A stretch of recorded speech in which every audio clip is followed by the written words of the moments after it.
Umai nasi kukus. Kak, Assalamualaikum. Waalaikumsalam. Ni nasi kukus apa ada? Ada Goreng lauk. kunyit, Ni goreng kunyit. ayam berempah. Ayam berempah. Ini nasi ayam sus tiram. Ini, Ayam sos tiram, daging kunyit. ini telur dadar. Telur dadar pun ada kak eh? Kalau telur dadar tambah berapa? RM11. RM11, tambah RM2 lah. Ya, Okey. Saya betul. nak yang goreng kunyit punya satu. Sini sudah. Makan. Oh, kita view KLCC, depan KLCC ya.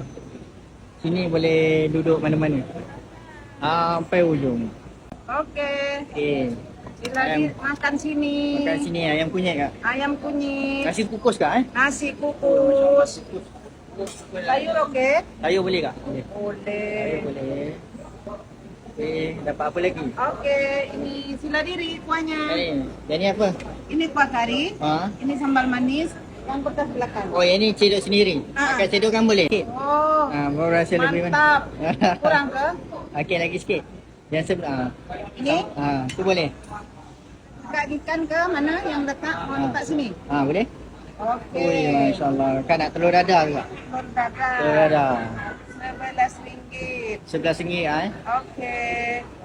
Okey kak. Buka hari-hari ke kak? Hari-hari. Hari-hari buka? Sabtu Minggu cuti.